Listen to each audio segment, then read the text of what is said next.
myself, introduce my activities, and the special steps which we have been taken to fight the right wing outfits.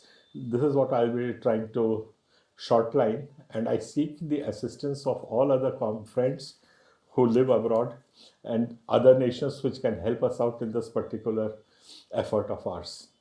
The first thing is that my name is Arun Pannalal, and first I was an activist, and I was fighting against all sorts of persecution, especially for the Christian religion in India. And I got motivated in when Graham Staine's children were burnt alive. That was the turning point in my life. From where I just I slowed down my business activities. I'm a manufacturer, I say, in steel. So I slowed down my manufacturing activities and got down to this to give a proper space and a proper cover of law to the people who had done this type of things. So that is the time from when I have picked up this crusade.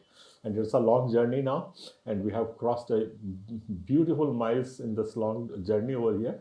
And my extraordinary efforts and our results, what we got, our achievements, what we got, was this that religious conversion bill was introduced in Chhattisgarh, and purely on the might of the Constitution of India, we were able to block it, and Chhattisgarh remains the only state in India which does not have an anti-conversion bill in force over here.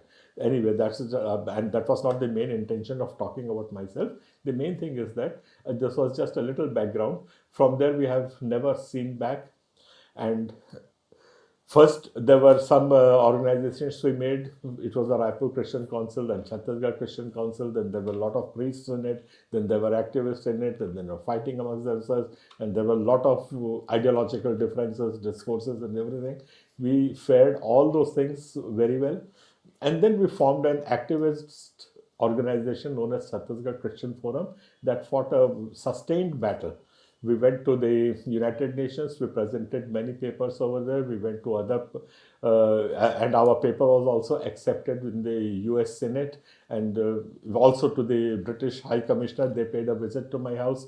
The High Commissioner of the USA, they also came to our place. They collected a lot of evidences and of the persecution which was being done in Chhattisgarh. So these were the result what we got. Yes, we did get some advisories to the Honorable Prime Minister from other countries, but then ultimately I have seen that all these efforts of ours, they are yielding no tangible fruits.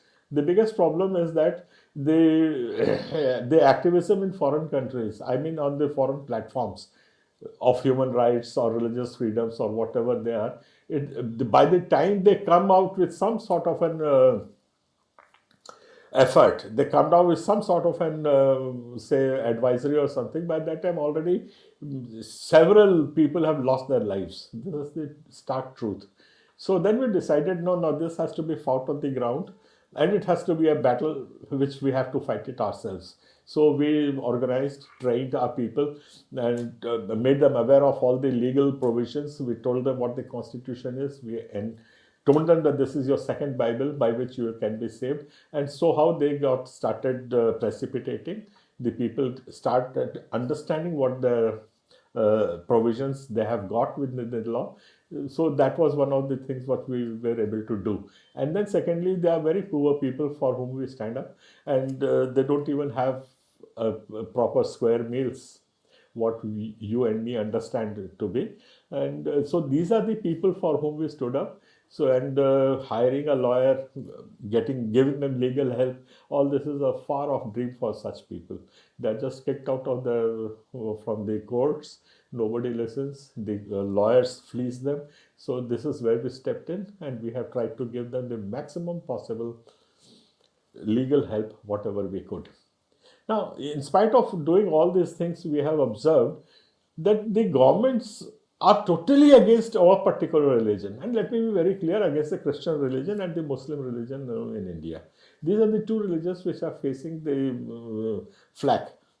Now, the question is, how can just two religions be segregated? How can they be about we get no opportunity to defend ourselves? We don't, the law does not work for us, but it works for others. These are the problems. And these problems, I mean, international organizations, institutions, they have been raising up, but we are not getting some tangible results out of that. We are not getting much relief. The people on the ground, they continue to be suffered. Their bodies are exhumed, thrown on the streets. Their houses are looted. Their fields are just harvested forcibly and sold. And then we have got nobody to hear or listen. The government won't listen. The courts won't listen. The police won't listen. The politicians won't listen. So these were the things what we have been facing. And then we thought upon, okay, now something has to be done to save these people. So what could it possibly be? So here we came in that after a lot of brainstorming, we started analyzing the political scenario in our country, and we go back right to 1950s. From 1950s, we saw that a presidential order came in which was biased based upon religion, while the constitution says that no law based upon religion can be passed. Over there, the reservation to Muslims and Christians was denied. And then if we keep on cascading down the history, we see, in short, I'll just tell you, though it's a long story, but all the anti-conversion bills were brought in by the Congress party. All the first attack on our institution was in 1956 and 1962, and that was all, and when the Congress party's regime was in force. So now this set us thinking, now we are running after one particular party and just having a lot of distance, creating a lot of distance from the right-wing party without trying to understand them or find ways how to protect ourselves of the onslaught. So this triggered us that now money, no more we can trade with them. Any political party is flush with funds, and especially if I talk of the Bharatiya Janata Party, you cannot go and talk to them and see. Many institutions had been doing that. Okay, yes, we offer this money, we offer that money, and so please spare us. Ultimately, they offered the money and nobody got spared. So this set us thinking, now only bargaining point what we have got is our uniting and voting independently. So we formed a political party. That's Sarv Adi Dal. So this works for the Adivasi parties, and it's a political party. This was the first time that we fought an assembly election with only 11 candidates in 90 seats. We didn't have any funds, we didn't have nothing. But then this has certainly brought in some desired results. Now both the parties have started talking to us. That was a very big breakthrough what we received. The Congress party, they used to shun us. They never gave us even a member in the Minority Commission. But now I've started receiving telephones, trying to meet and sort out things from the ex-past Chief Minister's office. In the same breath, let me tell you that even BJP, it's a right-wing outfit. There is no doubt about it. And they have started sending feelers to us.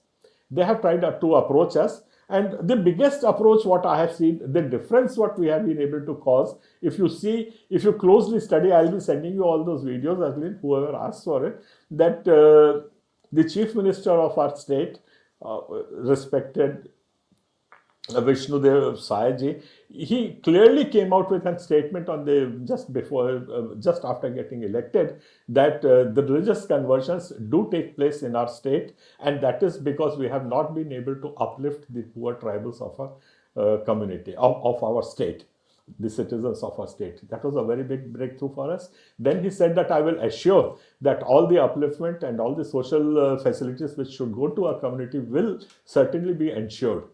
And thus, I will try to stop the religious conversion in our state. I think it was a very welcome statement, because I mean, making false allegations, just going into our churches, going and beatings and killing people and killing pastors, and I mean, that's not the way. This is not how egalitarian society works. If there is any fault finding, yes, let there be a dialogue. If there is some mistake from this side or that side, let there be a dialogue. Then most encouraging part for us in this particular Christmas season was this, that the Chief Justice of India, he sang Christian carols. That sent a very strong message throughout the country that Christians are also your brothers. So this was the how, and then recently I have also come across, I have not been able to diagnose the complete statement or that of our Honorable Prime Minister Modi ji. He has given a statement and he has heaped praises upon the Christian community's sacrifices and work what they have done to build for building up the nation, and even wars he has mentioned.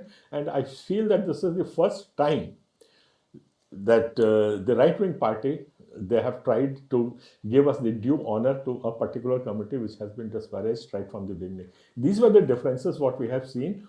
Maybe being over ambitious, but then a certain beginning has been done. Politics we had been running away from it.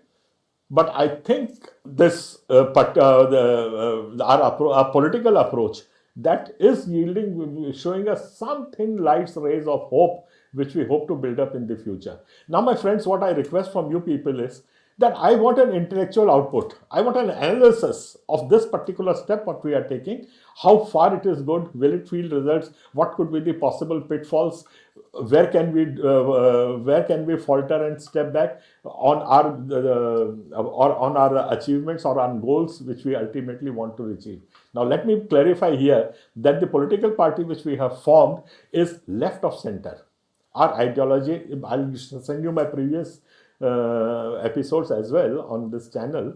So our ideology leans to the left of the center in simple terms, which means that we stand for human rights violation. We want to protect all humanity against any sort of violation, while we also declare that we don't believe in violence. All our steps will be taken in a lawful method and within the framework of the law and the international law and the international human rights declaration. These are the things what we are trying to work out, and we want to be a political pressure group. We don't have any ambitions of becoming the chief minister, the prime minister or minister, but we want to be a political pressure group which can apply sufficient pressure upon any government which comes into force, so that human right violations are not done, religious freedom is maintained, and this holds good for each and every community and society. It may be Sahus, it may be Satnamis, it may be OBCs, it may be the scheduled tribes, scheduled castes, or any downtrodden,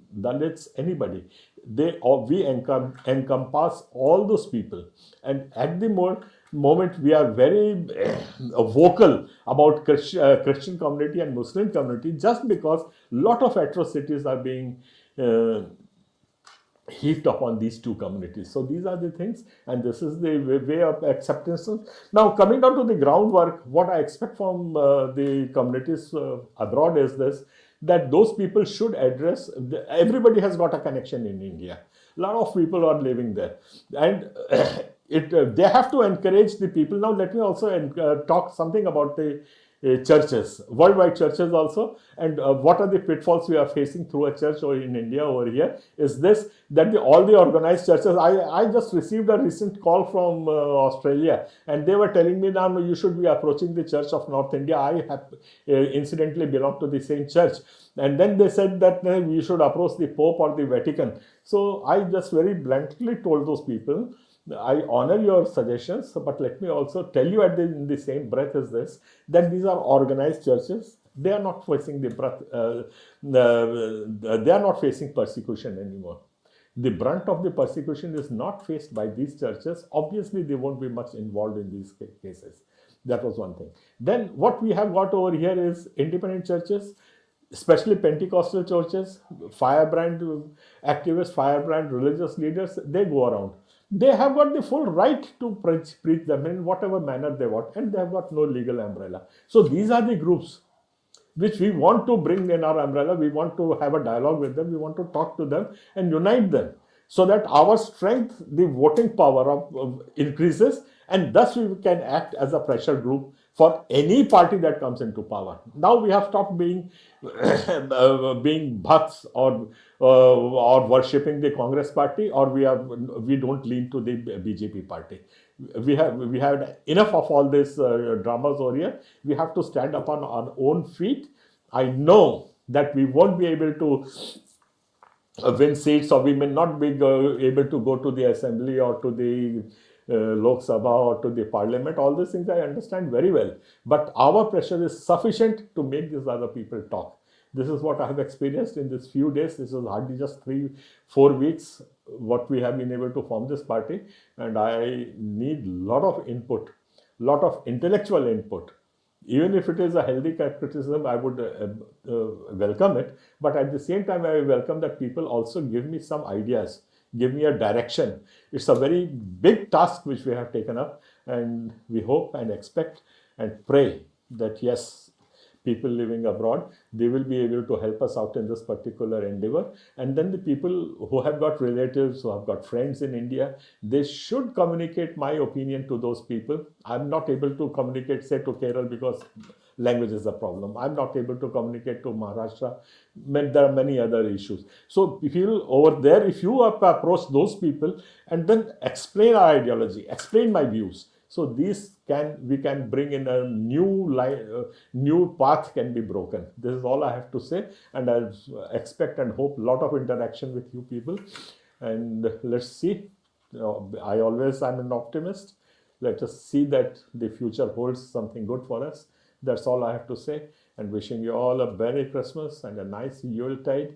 I wish I could wish the same to my tribal brothers and sisters who are suffering in the cold over there.